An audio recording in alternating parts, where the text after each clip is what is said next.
record natin. I just got OBS fixed. Okay, let's try that again. Okay, ayan na-vote ko na kagad yung Black Myth Wukong kasi, yun nga, Elden Ring, Shadow of the Earth 3, expansion ka, hindi ka dapat nandyan. Ay, wait. Ay, wala.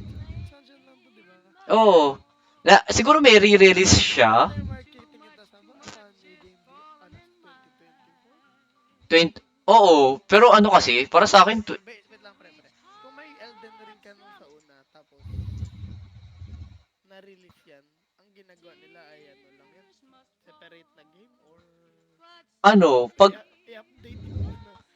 i-update nila, yung since sa akin What the nasa, fuck? nasa PC sa akin eh, expansion lang, yung Shadow of the Earth 3 lang talaga. Tapos yung sa iba, Expansion pa rin talaga. oo, may re-release kasi siya, nakasama na. So hindi niya kasama. Tabal yan. Next na tayo. Eto, best game direction nandyan ulit siya, kalahin mo. Hindi na dapat nandyan. Still going for Black Myth Wukong. Actually, Astrobot at saka Balatro okay rin. Pero medyo madaya si Balatro kasi indie siya, so mabait yung mga tao. Ay, may bias. Oo. Wala true. Ito nga tayo. Black Myth Wukong nga tayo ulit. Yan.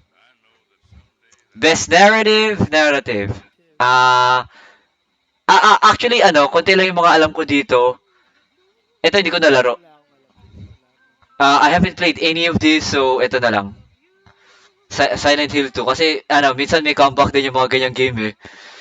Best art direction, ba't to dito na naman to? I mean, hindi siya pangit. Hindi siya pangit. It's just that you got your time to shine. Game so good they have to vote for it. Oh, I mean, kahit sa Pilipinas, isang beses lang ikaw pwede maging presidente for a reason. I can argue with that logic. Oh, I mean, eto, Black Myth Wukong ulit. Sige. Best music score. Tanong ba yan? Stellar Blade. I mean, she got the boogie and the booty. Let it down. Tara, dito. Best audio design. Hindi ako sure eh. Bloober Team na lang siguro, Silent Hill 2 kasi actually kapag pinili ko yung Black Ops 6, magiging hypocrite ako kasi matagal na ako hindi naga Black Ops. Ito mas okay pa i-vote eh. Kasi Silent Hill 2, matagal nang wala ang Silent Hill 2. Wait, meron. Best performance, ito. Here comes yung actual joke. Ito mga tao to, ano, hindi yan counted. Wala yan. Wala yan para sa akin. Alam mo kung bakit? Dalawa lang yung talagang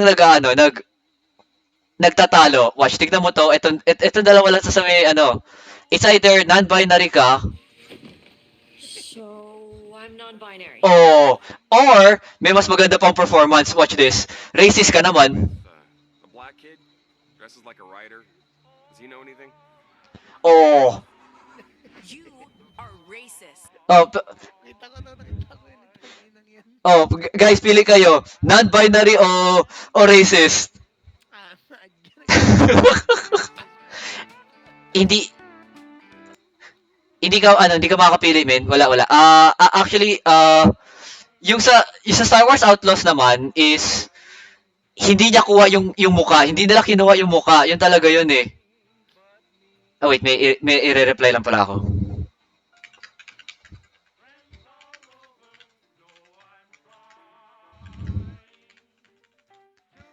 Game. Actually hindi ako makapili. Siguro Final Fantasy na lang siguro. Hindi ko nalaro yung mga game na yun eh. Innovation in accessibility. Wait, nandiyan ang Dragon Age Veilguard? Mamaya ka na. Okay, dalawa lang yan. Call of Duty Black Ops or Diablo 4. Alam mo kung bakit? Hindi, pwede rin ang Star Wars Outlaw. Alam mo kung bakit? Ito tatlo to, pwede. Innovation to in accessibility, hindi yan yung accessibility ng lahat ng tao. Access yan sa wallet mo. So, ito na lang tayo. Yan. Access. Ah! Games for Impact. Ito na tayo, ito na tayo. For a thought-provoking game with a pro social meaning or message. Wala yan dyan sa lahat ng ng choice. Alam mo bakit? I haven't played any of these. Pero yung actual choice ko is Helldivers 2. Alam niyo kung bakit? Walang game na nakagawa ng move na lahat ng tao sa buong mundo nag-join together simply because ayaw nila kay Sony na gawing may region lock yung game nila, even sa PC. Pero bakit wala yun dito? Divers pala, yung plano nilang i-region lock yan. Oh, lalo na yung sa PC, lahat ng PS5 players, okay lang. Si Clint, wala siyang problema. Ako may problema. Taga-PC ako eh. I-region lock nila, pero truly, one of the games for Impact talaga kasi lahat ng tao sa mundo galit. Kaya, ewan ko. Walang makakatalo doon. Pero siguro nga, since psychologist ako, Sinuwa Sacrifice na nga lang. Sinuwa Saga pala, my bad. Okay, best ongoing game. Diablo 4, na-disappoint ako sa iyo. Final Fantasy, nagsinto na ako mag-play ng friends ko. Destiny 2, fuck you. Got to be Fortnite. Fortnite, hindi ako nagka-Fortnite. Actually, Ba? Actually, okay lang din yung Fortnite.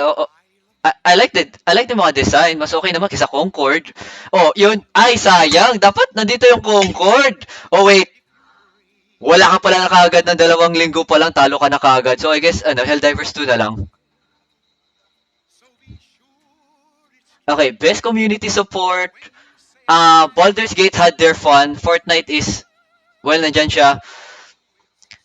Final Fantasy 14, dude, you're racking money nang hindi ka hindi ka nagmo-market. I don't know kung ano pang mas astig doon, pero Helldivers 2, na-comeback ng developer yun. Okay, best indie game, definitely Balatro. Yung devnan is basically saying fuck you to all high corp kasi ayaw niya bigyan ng luxury na kuhain yung style ng gambling niya sa game na yan para maging actual gambling sa mga casino. So next na tayo dyan. Best indie debut indie game. Balatro pa rin. Best mobile game.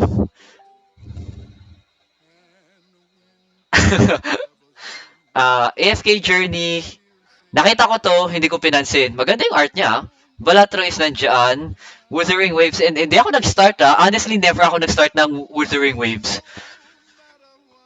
Yung Pokemon naman, na-fell out of love na ako eh. Maybe tumanda ako or nagkaisip ako.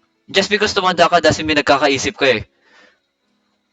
Zenless Zone Zero na lang ako kasi, I mean, guys, admit it, nakita natin yung sandamakmak na mga, iba't ibang shapes and sizes na mga character dyan sa Zenless Zone. You see where I'm going here? From Corrin to Yanagi, alam naman natin kung bakit natin nilalaro yan eh. Best AR, VR. Mukha ba ako may pera para mag-VR? Ewan ko dyan. Metro? I don't know. Batman na lang siguro. Sino pa kayo kay Batman? Best action game. Yan ang mahirap. Paano yan? Black Myth Wukong, Helldivers 2, Black Ops 6. Ba't ka nandyan? You were like, I don't know, the same game for the last decade. Warhammer 40k, gusto ko siya na laruin, pero gusto ko pa siya laruin ng yung Space Marine 1 bago ako maglalaro nito. So, yung actual naglalaban dito is Black Myth Wukong or Stellar Blade. But ako sasabihin ko, Stellar Blade yung mananalo dito kasi Wukong is a good game. Pero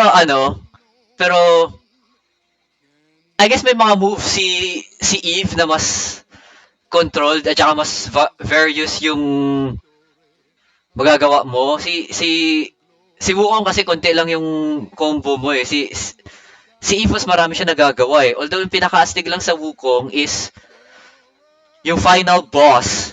Like, namadhid yung kamay ko nung ginagawa ko nun. Nung nilalabanan ko yung final boss, nagmanhid yung kamay ko. Na 4 faces yung boss. That's even more extreme sa Sekiro. Pero Stellar Blade, karamihan maganda eh. For one final boss to the rest of the game, Stellar Blade wins. And yung sa Stellar Blade, hindi ko alam kung bakit napag-isipan nila yung final boss is going to be an armored core. Hindi ako nagjo-joke dun. Best action adventure. Star Wars Outlaw nandiyan daw, tayo ninyo. Silent Hill tayo. Sa Star Wars Outlaw, ako i-roast ko yan hanggang kahit kailan ko kasi yung mukha ng babaeng character hindi nila makuha-kuha. At the same time, it's bug fest. Puro bug. Mas marami pa sa bug kesa ng Bug's Life eh. Buti na nga lang, di pa nga nag-release yung yung Assassin's Creed Shadow. Pag nag-release yun, i-roast ko rin yun up to no end. So, humanda siya next year. Best RPG for the best game design with rich player character customization. Again, nandito si Shadow of the Earth 3. I mean, I know astig din yung pag-character customization, pero these 3, walang character customization dito. I mean, Final Fantasy Rebirth, sino ka lang ba? Si Cloud, di ba? And then ito si Kiryu. And then dito sa metaphor is yung kamukha niya sa Persona 3. So I guess ako Dragon's Dogma 2 kasi actually nag-wait ako ng 12 years para dito. And nagsuffer ako ng isang tabal na anime para dito eh. Siguro yung best lang sa anime is actually may guts sila magpakita ng boobs na uncensored. Hindi ako nagjo-joke doon. May konting gif doon na Goblin's Gonna Gob ng isang babae. So, Dragon's Dogma 2, hindi niya nakuha yun pero may mods naman eh. So, nandito na tayo. Best fighting game. Ba't nandito to? Matagal na to. I mean, re-release na lang to. And then suddenly, okay na sa atin. Ito, nag-release Shadow of the Earth 3, hindi okay. Tekken 8, hindi ako nakalaro. Hindi, nakalaro ako. Multiversus. Actually, nakalimutan ka na. Paano ka rin nakapunta dyan? So, actually, nagtatlo lang na naglalaban.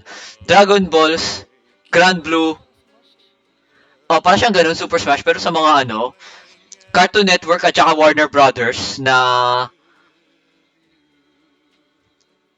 franchise. And then ako, minus points kasi binago nila si Velma. Like si Velma dapat nagtatawag ng pulis. But no, since nandun si Kobe ba yun o si Lebron? So, you know where I'm going at here? Kapag ginawa ni Velma yun, ibang mensahe na yun. Hindi yun pwede. Games for Impact nga to eh. Tekken 8 lang, Grand Blue Fantasy Versus at saka Sparkling Zero. Actually, confession, hindi ako big fan ng Dragon Balls pero nagigets ko kung bakit nagagandahan yung mga tao doon. So, okay lang din siya i-vote. Grand Blue Fantasy Versus, actually meron ako yung Grand Blue Fantasy Versus nung walang Rising. It's not Rising. Ito kasi Rising siya, so mas marami siyang characters and ako aaminin ko something different is rising in me kapag nilalaro ko to kasi may mga mod ako in game. Tekken 8 pwede mo rin gawin 'yon. And actually nung nasa BM tayo nagalaro, gusto ko mag-try ng bagong character pero seeing nung isang match na 'yon, yung kalaban ko, kung sino man 'yon, kudos sa iyo, magaling ka. He actually means business. So I had to be serious din. Kaya nag-alisa ako noon. Tekken 8. Best family, wala akong family na para malaro to. Everyone's minding their own business. Pero puro Nintendo to. Ano ba to? Is this actually a contest? Pero ako magiging outlier ako ng mundo and Astrobot. Kasi nandyan yung mga game na, I don't know, ini-snub ni PlayStation tulad ng Bloodborne. Best family game is Genshin It's so boring. Pwede rin yun. Pwede rin yun actually. Na-fell out of love na ako sa Genshin. Lahat ng kilala kong Genshin player ay yung mga bata. Oo. Kaya nga ano eh, hindi nga almost hindi ako maka-cosplay ng something more even more extreme. I mean, gusto ko si Emily i-cosplay pero nakita mo naman yung mesh sa gitna ng niya, ng chest, alam mo yun. I had to be creative pag gagawin ko yun eh. Kailangan ko maging creative. Huge. Astrobot kasi nandyan lahat ng mga ini-snap ni PlayStation tulad ng Bloodborne, Devil May Cry, Demon Souls, Nioh 2. Hindi ko nga alam kung bakit wala dyan yung yung Rise of the Ronin or hindi ko lang nakita. Best sim strategy, What the fuck? Anong nangyayari doon? hindi pansinin. Alam mo kung bakit? Hindi siya woke enough, hindi siya God of War, hindi siya hindi siya Horizon, hindi siya The Last of Us. The Last of Us yung talaga umahalat ako doon. Makakailang The Last of Us tayo sa mundo na tinatapatan mo ang Skyrim. Wala ka pa rin sa Skyrim ko. Kasi I don't know. Kasi Skyrim kaya ko magawa ng Raiden doon. Dapat nga pakita ko sa inyo yun eh. I-send ko sa i-send ko sa GC mamaya. Dapat makita niyo yun. I-vote ko Unicorn Overlord kasi si Vanillaware, one of my favorite game developers yan. Starting from Grim Grimoire hanggang sa the actual best na Dragon game. Hindi tulad ng Dragon Age Veilguard. Eto may elf. The sexy ones. May dark elf siya tulad ni Olga Discordia. And then meron ka nanay na actually hot one. And then you could go to Alabama kasama ng pinsan mo. Take notes, Veilguard, tayo ninyo. Best sports racing game. I'm not a sporty guy, actually. Pero, eto na lang tayo. WWE 2K 2024 kasi, I don't know, namimiss ko yung mga half-naked men hugging each other and winning for a belt na binubuli ako nun dati. Best multiplayer, Helldivers 2. Pakisabi kay Clint, nag-return siya sa civilian life Naglalaro pa rin ako. Best adaptation.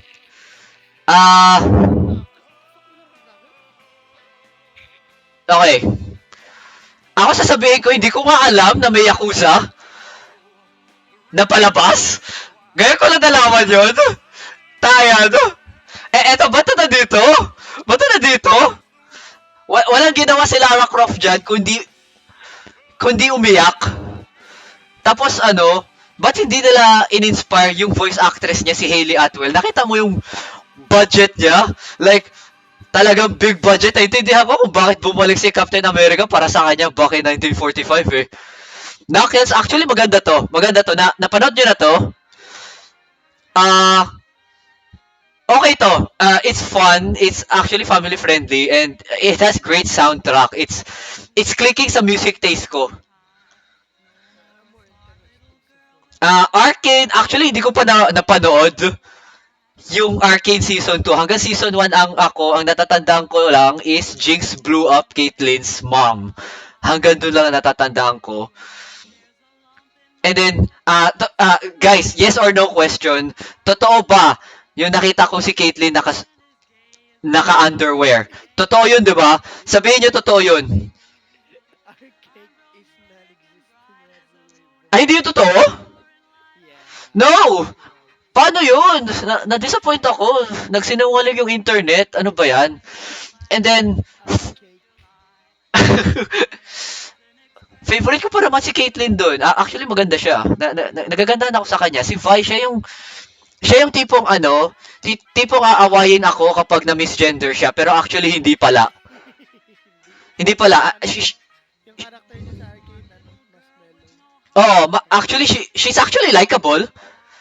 Si Jace, si Jace nalalabas niya yung inner gayness ko eh.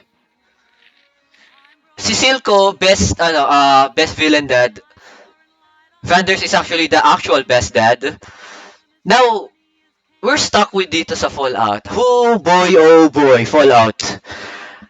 I love your game. Like, from Fallout, aaminin ko Fallout 3, New Vegas, and 4. Hindi ko nilaro yung 76 kasi first, wala akong friends. Second, who the fuck plays Fallout like that? Parang MMO, and then, kung yung, wala talaga, wala talaga.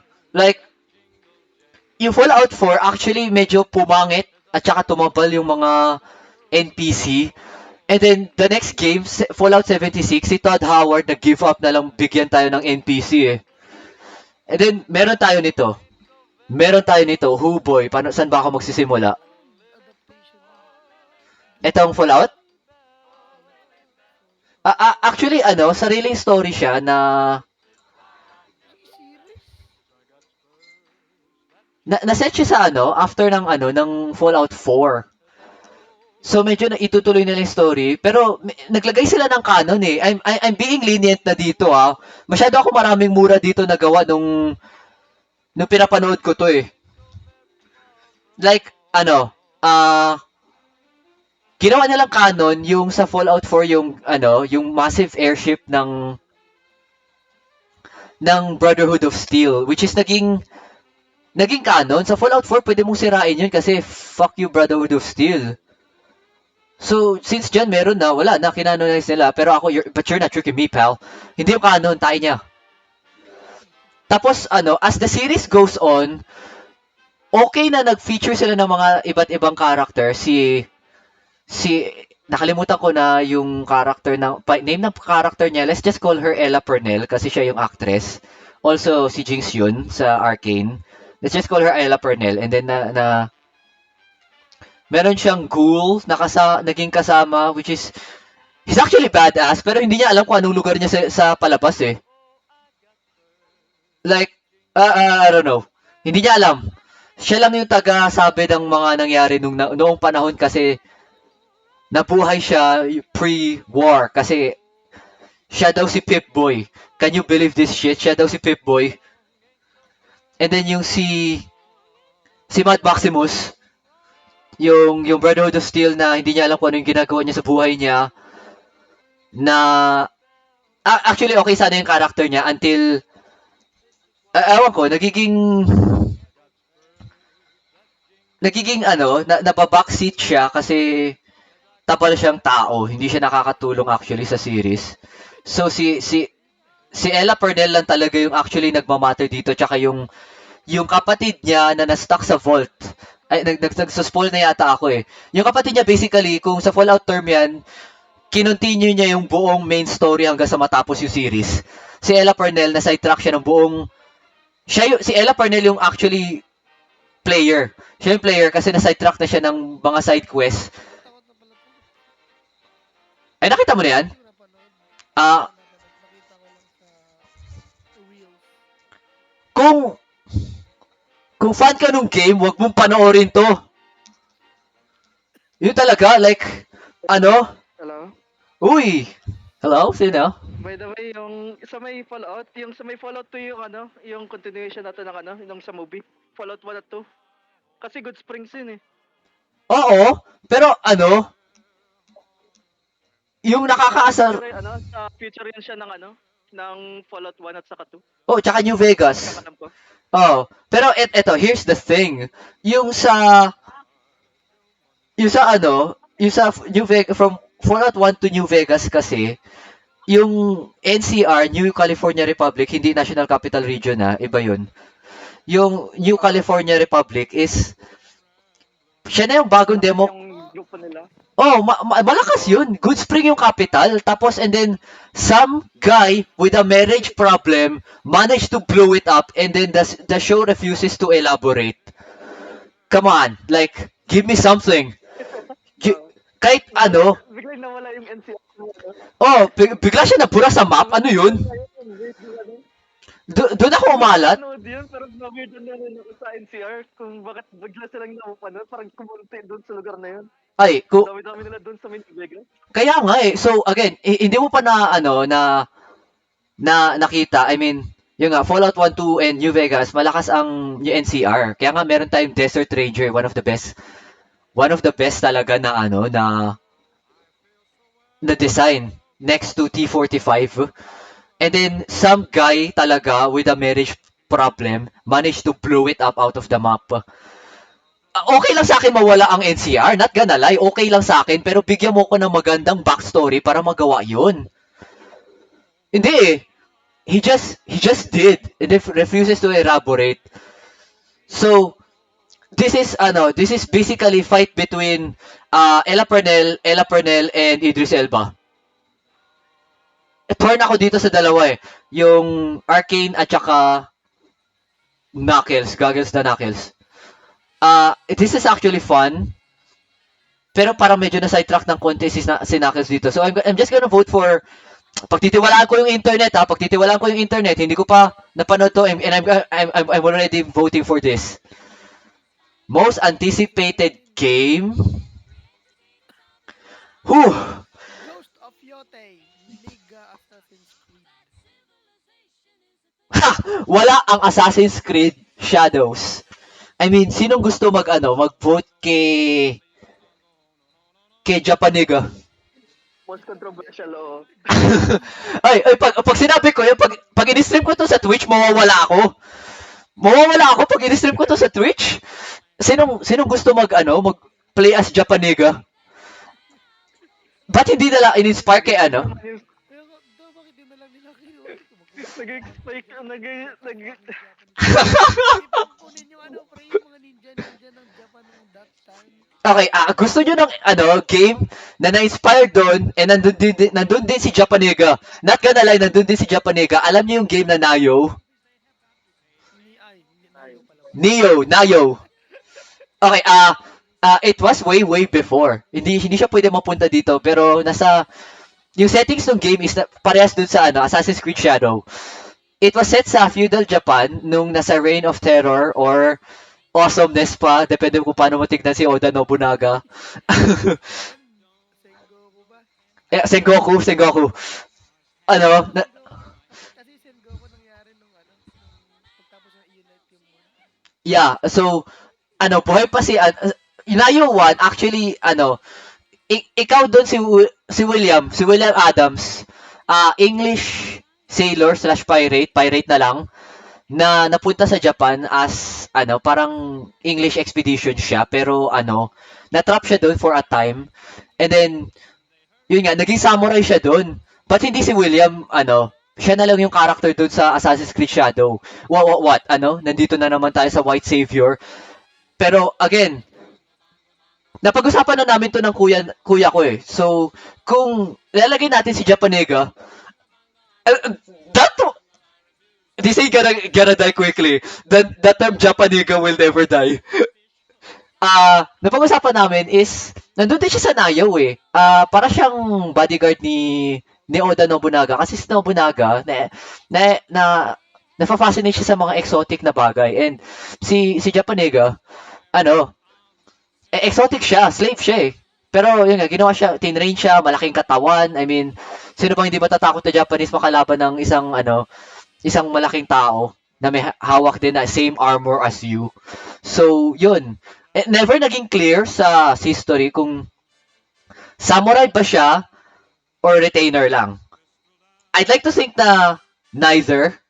Kasi, I don't know, Oda Nobunaga laging nasasabi, sure, may title siyang Great Unifier, pero I don't think na mabuti siyang tao rin, just like any historical figure. So, yun nga. Ang tanong kasi dito sa Assassin's Creed Shadow is that ano bang role ni Japaniga dito na para ma-elevate ng ganun ka taas? Si William Adams okay pa eh kasi malaki talaga ang na-contribute niya. Naging translator siya ng English to yun nga I don't know kung Spanish or Portuguese. Either of the two, naging translator siya for the Japanese. Doon din siya natuto. And actually, doon siya nagstay ata. Mostly kasi yun yung iba-iba ng story eh. So, going by that, Assassin's Creed Shadow is very controversial kasi ano eh, masyado nilang pinapalaki yung role ni Japanega.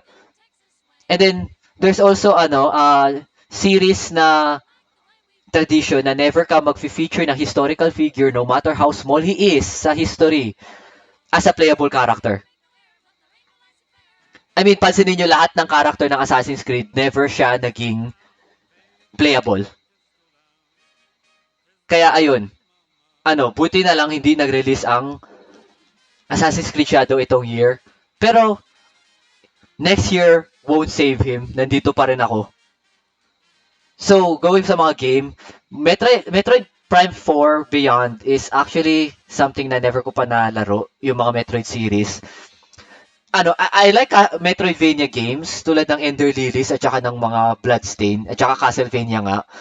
Pero nalaro ko yung Vania part. Hindi ko nalaro yung Metroid part ng Metroidvania genre. Monster Hunter Wilds, actually curious ako dito. It might be yung next ko Monster Hunter.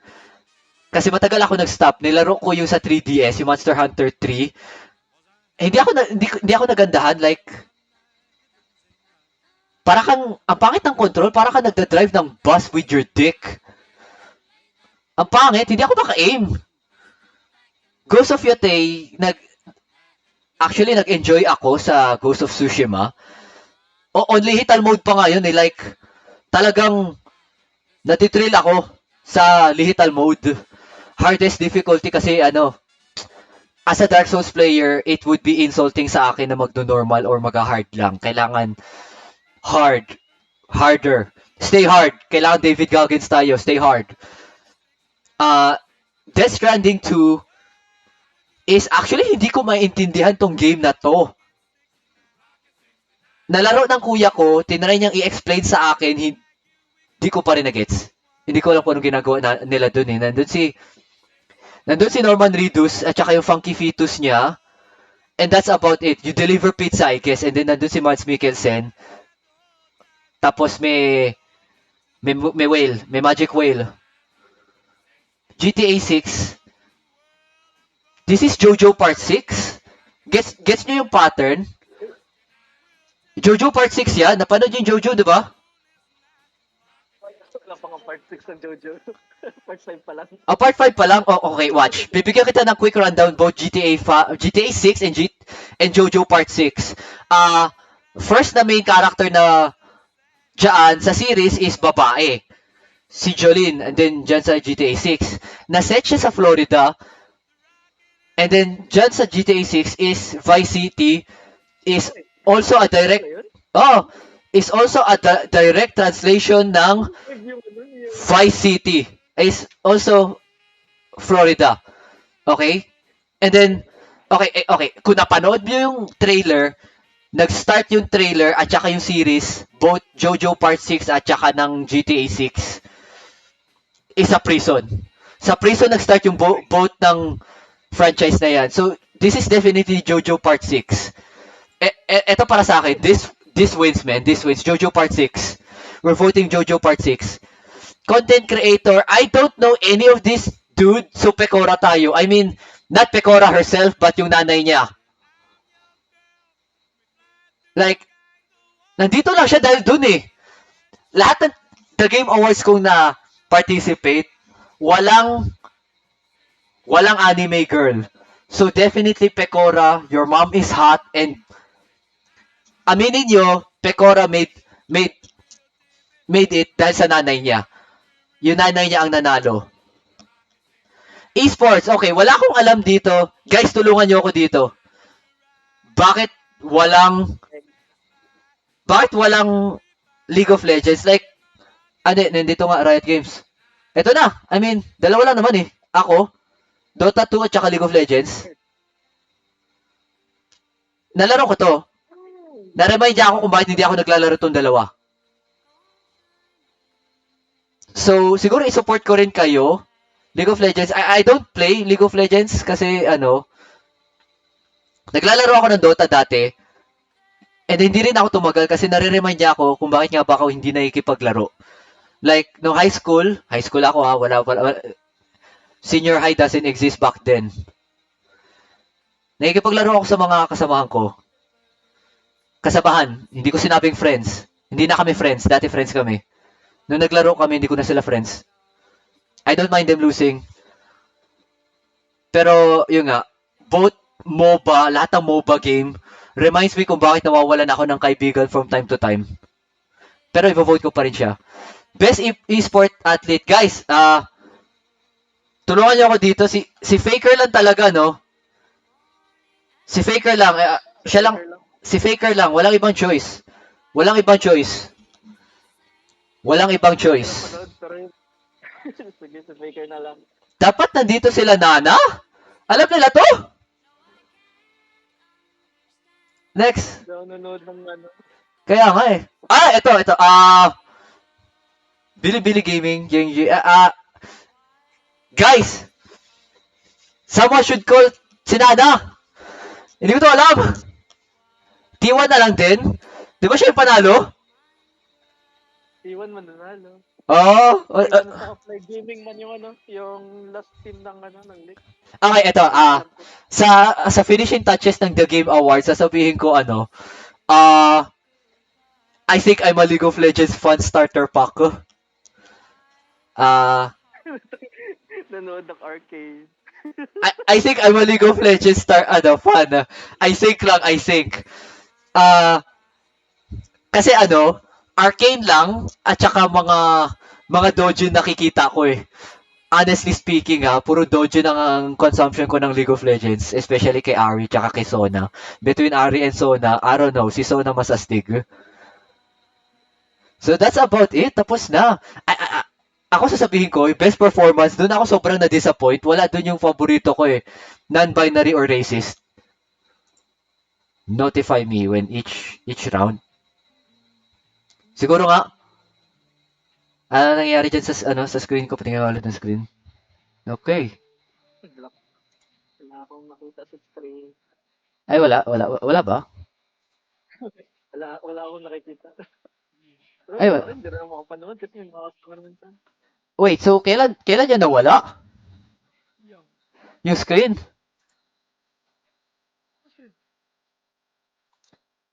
Sige, wait lang.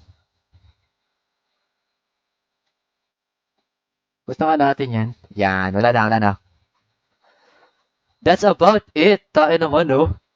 Yan yung first na stream ko. Gano'ng katagal yun? 37 minutes. Naka-record kasi sa OBS eh. Ay, ganun.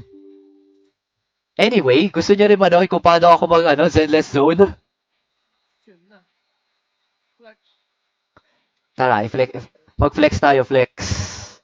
Ang isang game ko na naman na gacha ay motherfucking PGR.